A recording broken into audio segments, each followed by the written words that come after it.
further. Okay, so once we finished with this, now this is a diagram. So whatever things here, we have converted that into diagram. We know that B is an activity which depends on A. B is an activity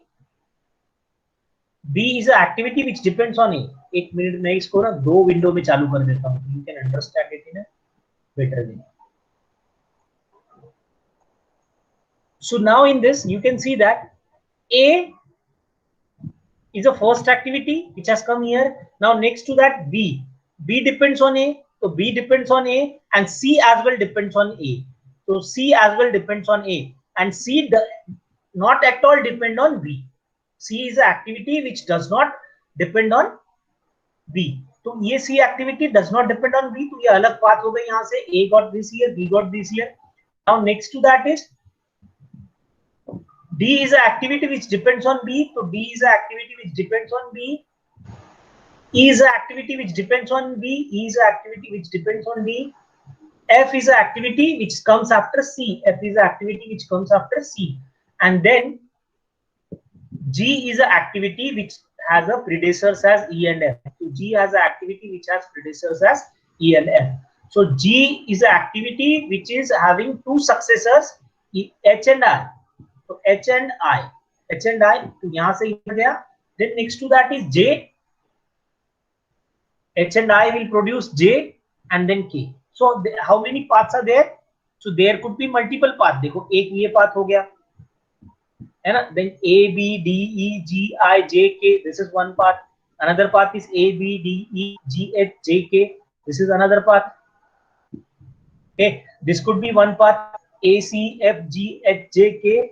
A, C, F, G, H, I, G, I, J, K. So these are the multiple paths available. So 1, 2, 3 and 4 paths will be available to us. This is what you did in your control signal में भी, control system में भी इस तरीके के examples थे अपने को.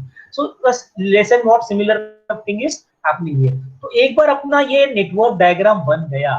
So once we have prepared our network diagram, इसके बाद में अपने को क्या करना है? The next activity is after network diagram. तो we have mentioned the paths. Okay? अब ये path के अंदर कौन सी चीज को कितना दिन लगने वाले हैं? We have mentioned it in block bracket. यहाँ पे see there are various patterns used to mention it. अभी यहाँ पे क्या किया है? Simplification के लिए he is mentioning in bracket. We will see other example as well. तो यहाँ पे क्या किया? A एक्टिविटी 4 वीक की है, B एक्टिविटी 6 वीक की, 6 वीक की, 14 वीक की, 2 वीक की, 2 वीक की, 4 वीक की, 2 वीक की, like this whatever activities and their required dates. उसका कितना टाइम लगेगा वो is mentioned there. Okay, once we finish it with this, we have calculated path duration. So we got 4 paths और ये इतने दिन का था, ये इतने दिन का था, ये इतने दिन का था, तो we got 40, 41, 22, 23. These are the path durations which we got. इसमें से critical path कौन सा होगा? So the longest path, we have seen it during our previous sessions as well, कि the longest path is called as a critical path. तो यहाँ पे हमारा critical path क्या होगा? A, B, D, E, G, I, J, K. This is our longest path, and that is what we called as a critical path. यानी कि ये company जिसका ये नेटवर्क डायग्राम है, ये कंपनी कितने दिन में अपने को प्रोडक्ट दे सकती है, आज के दिन बोले जाएंगे. So if your guide ask you कितने दिन में तुम्हारा प्रोडक्ट बनेगा, कितने दिन में तुम प्रोड्यूस कर सकते हो, you can mention it as ये प्रोडक्ट जो यहाँ पे एग्जांपल दिया गया है, it requires 41 weeks to finish and it project cannot finish in less than 41 weeks, this particular project. So critical path is a longest path of a project duration. Okay, now अब ये जो terms यहाँ पे define किया है उसने, all activities on the critical path have zero slack. Slack क्या है पता नहीं, let it be. Okay, slack defines how long non-critical activities can be delayed without delaying the project. Without delaying the project, यानी slack क्या है? तो एक आध एक्टिविटी है, वो एक्टिविटी को अगर आप भाई 2 दिन की एक्टिविटी और अमके तारीख से शुरुआत कर रहे हैं, अमके तारीख को फिनिश करना है. जैसे एक एक्टिविटी है जो आपको चालू करना है 18 जुलाई को और आपको फिनिश करना है 20 जुलाई को, यानी आपको 3 दिन में 2 दिन में एक्टिविटी खत्म करनी है। 18 जुलाई को खत्म करके आप 20 जुलाई को खत्म करना है। लेकिन ये एक्टिविटी पे कोई जो दूसरी एक्टिविटी डिपेंडेंट है वो चालू होने वाली है 25 को, क्योंकि हर एक एक्टिविटी का प्रीडेसर है, सक्सेसर है।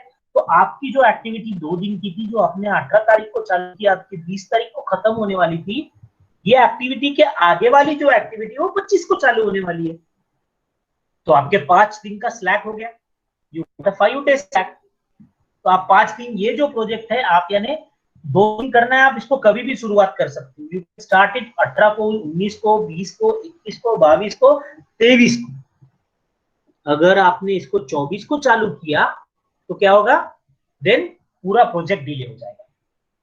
तो इट हैज गॉट कि स्टार्ट इसको आप स्टार्ट करो, यानी you can start it on 18, या लेट स्टार्ट करो, you can start it on 23rd।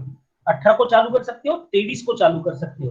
तो अर्ली स्टार्ट हो सकता है, लेट स्टार्ट हो सकता है। वैसे ही अर्ली फिनिश क्या था, 20 तारीख, अर्ली फिनिश 20 तारीख था, लेट फिनिश क्या था, 25 तारीख। तो this activity got a slack of 5 days. उसको अर्ली स्टार्ट भी था, लेट स्टार्ट भी था, किसी एक्टिविटी में ये नहीं होता है। So slack is equal to late finish minus early finish, और can be late start minus early start. तो हमने देखा अभी डिफाइन करते वक्त कि हमारी एक्टिविटी जो थी 18-20 के बीच में होने वाली एक्टिविटी हम 23-25 को भी कर सकते हैं। तो ये जो 23 माइनस 18 5 डेज है, या तो फिर 25 माइनस 20 5 डेज है। So this is a way we can calculate slack. So this is what early start is.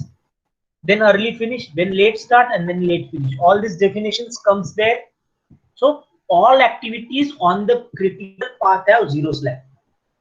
अगर आपने वहां पे किसी भी एक्टिविटी को डिले कर दिया, आपका प्रोजेक्ट डिले हो जाएगा। So that is what zero slack. You don't have any slack. You cannot relax.